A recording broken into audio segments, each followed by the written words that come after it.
It's 3 a.m. in the morning. It's our third day in Singapore. And ang gagawin natin, iikutan natin ang buong Singapore by bike. Anong bike shop? Ayun ang bike ko. Ayan na. Ang ating road bike. Yay! So may tatlong worries ako ngayon sa pagbabike dito. Una, since left hand side siya, baka maligaw ako or mali yung titignan kong side bago lumiko.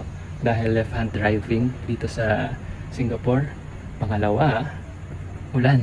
Ang forecast ulan mamaya sa buong isla. And pangatlo, yung stops.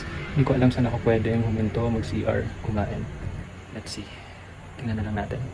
Bahala na, let's go. Dito tayo sa East Coast Park. At tayo lang ang nagbabike.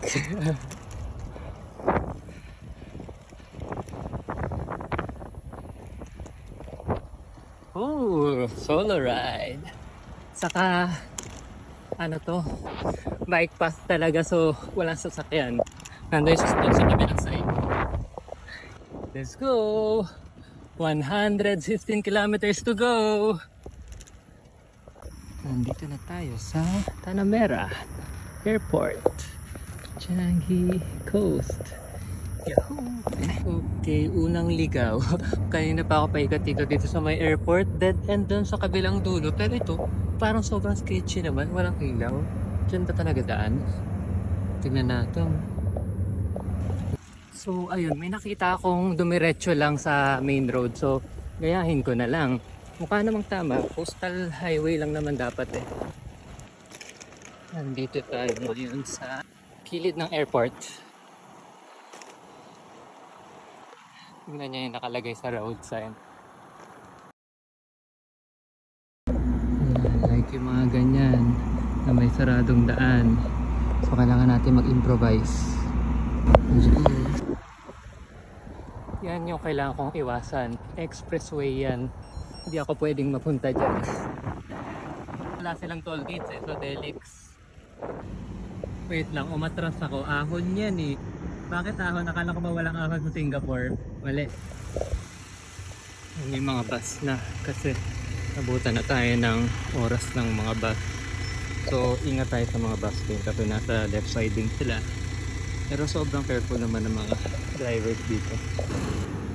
So we stop after 46 kilometers. So more than 1/3 na tayo.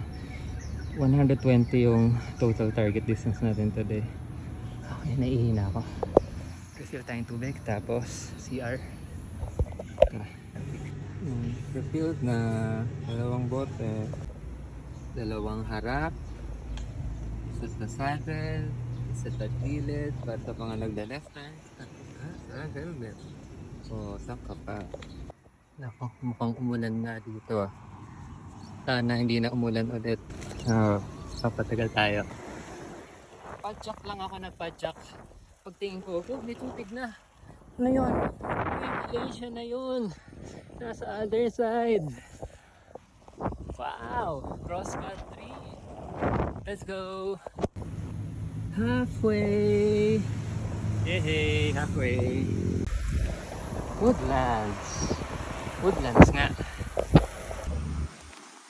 Ay, so wakas nagkaroon din ng gas station. Hindi na ako. Hindi katulad ng Pinas na bawat kanto may gas station, dito parang every 10k. Ang tagal. So, medyo maaraw na, so nag cycling cap na tayo, neck gaiter, nag sunscreen na rin ako. Let's go.